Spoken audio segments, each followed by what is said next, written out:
All right. Thank you everyone for taking the time to listen.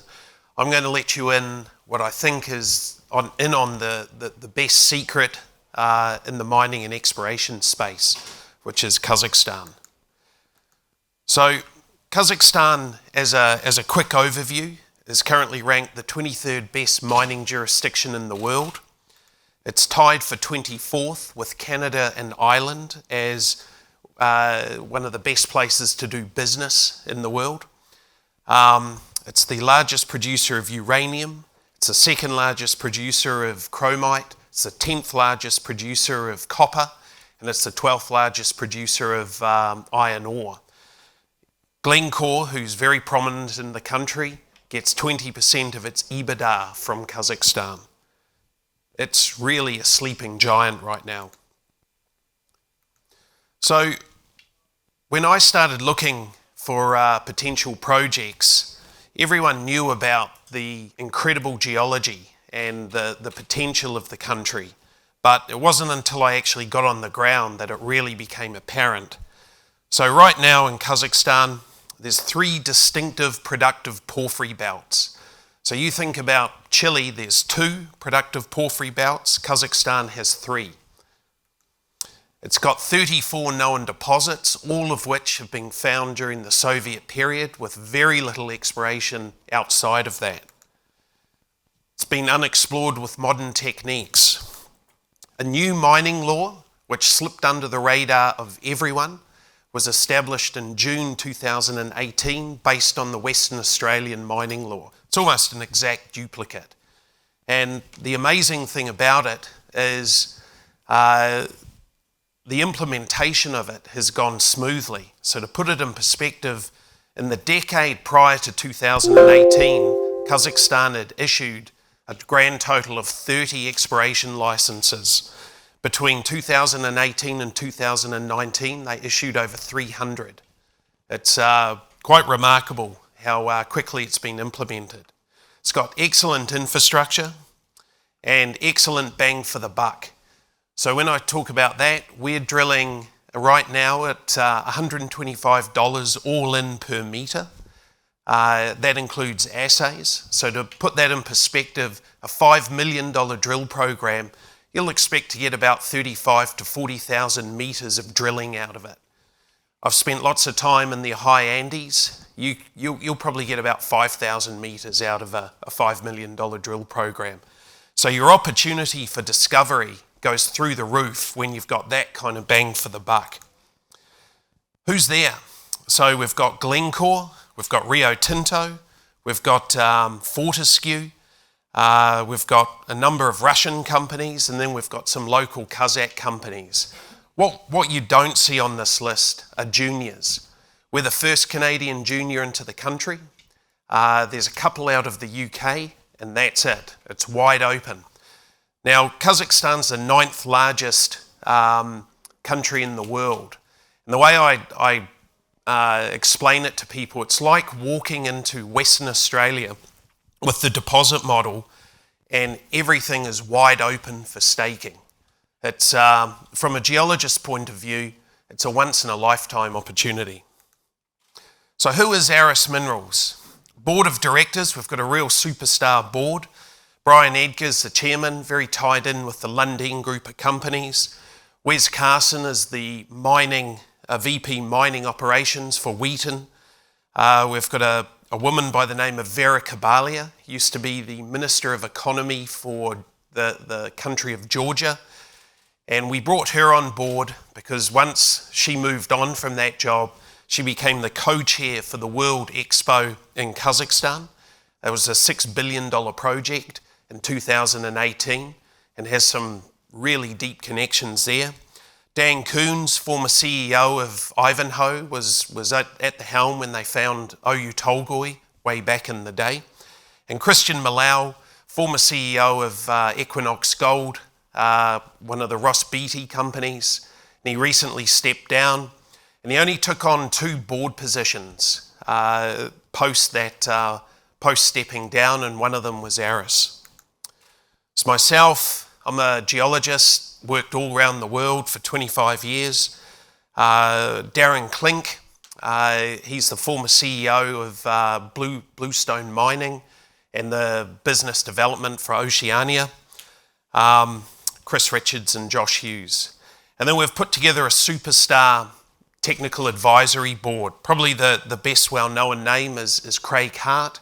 He's basically become one of the go-to guys for majors with regards to porphyries.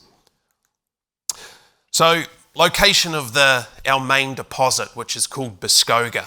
So, as I say, Kazakhstan's a big country, 9th largest country in the world. So, the scale of this place can sometimes be a little hard to appreciate. So, the two main cities are Astana, which is the capital city, and Almaty, which is right down in the south. Very European city, was on the Silk Road, fantastic history to it. Our Buskoga project sits up in the northeast of the country, and we're about 250 kilometres from the actual project itself. So or from Astana itself. So the way you access the project is international flight into Astana, jump in a car, and it's a 4-lane highway right to the project. So the infrastructure on Buskoga, our main project, is unbelievable. We've got road right to the project. We've got rail. So the project is very close to the 5th largest coal mine in the world. That coal mine feeds 7.5 gigawatts of power.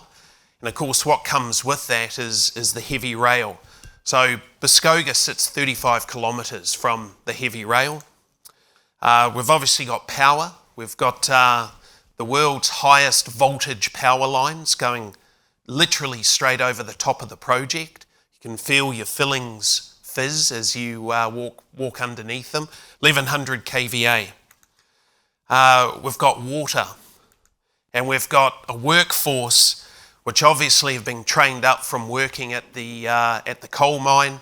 It's a town of, we're based out of the town of Ekibastuz. This is a mining town of 150,000 people. So in short, there's road, rail, power, and water. I was toying with the idea of putting in a slide of what we don't have. But I thought I'd just say it, is what we don't have is we don't have a project sitting at 5,000 metres. We don't have a project that has water issues. We don't have, the whole area is as flat as a pancake. We don't have to deal with mountains. We don't have forests that we've got to try and wade through. And we don't have local groups who oppose mining. Everyone in this part of the world knows what an open pit looks like. This is a mining district and there's no education needed.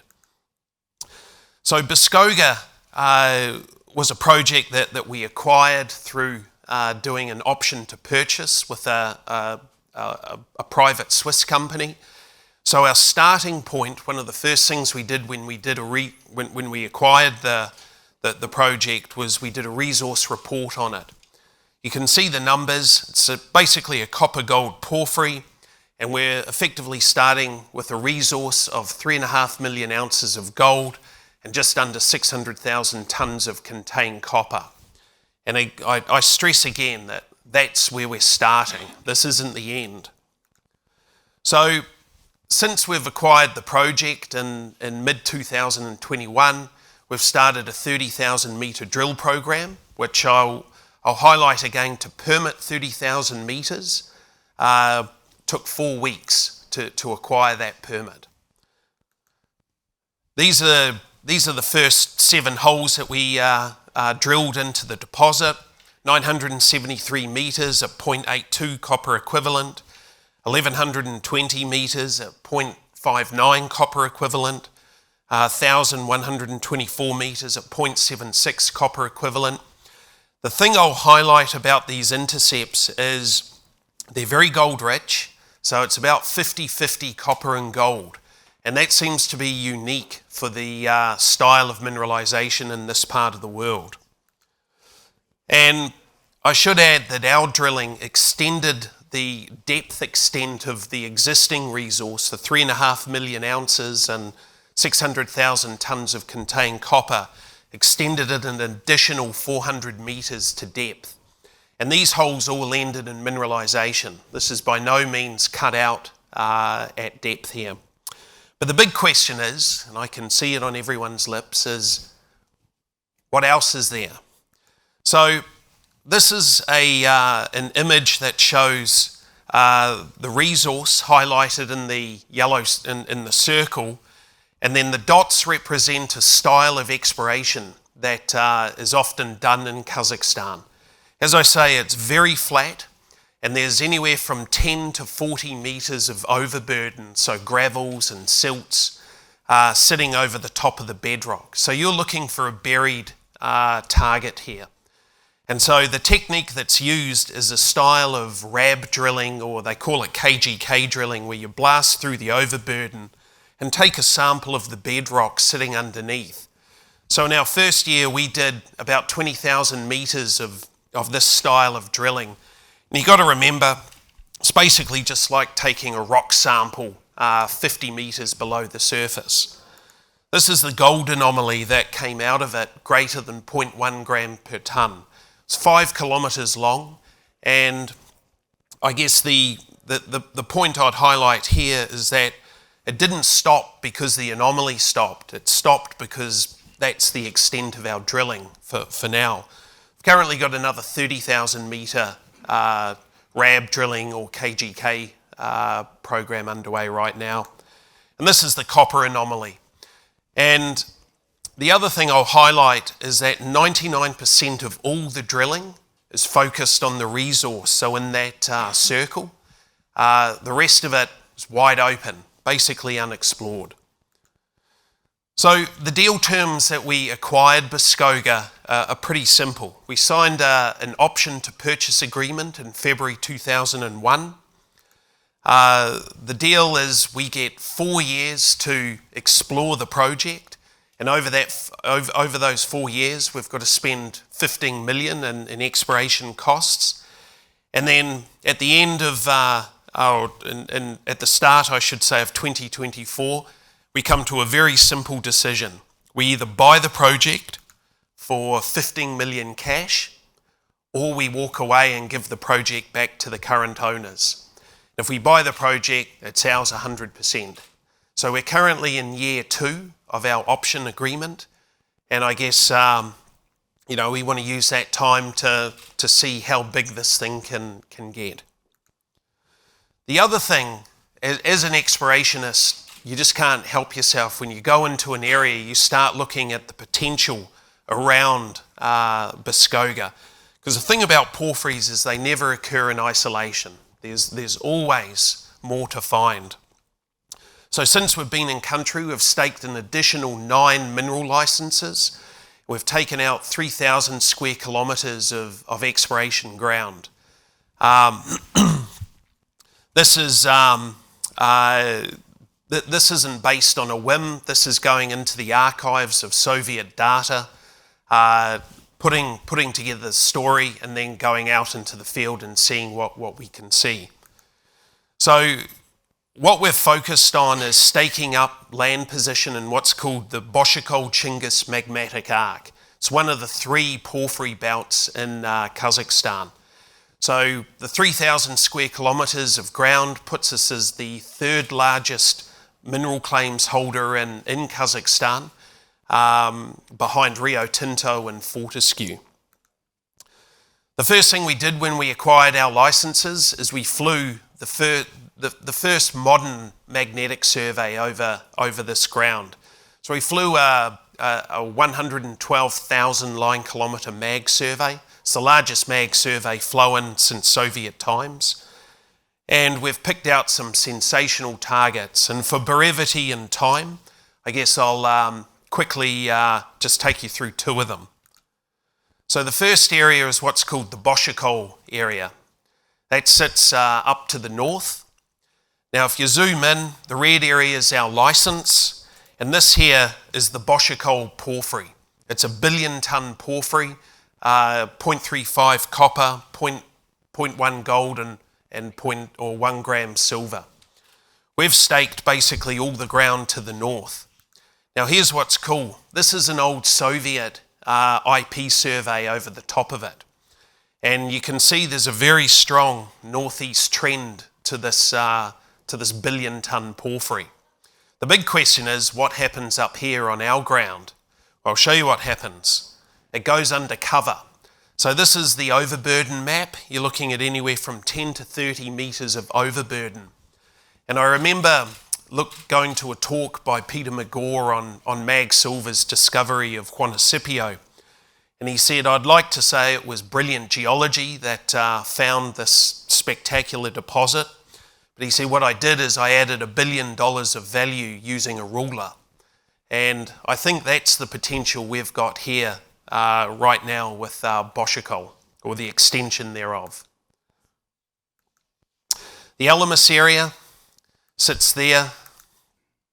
The red area is our license, and you've got a big copper anomaly. That corresponds with a mag low, and there's drilling in this area. So you're looking at, starting at surface, 105 metres at 1.17 gold, 0.2 copper. Another area that's historically drilled, 143 metres at 0.7 gold and 0.42 copper. And we have actually got the core for that, and that's true porphyry. That's actually the first example of true porphyry mineralisation. So to sum up, here's the opportunity.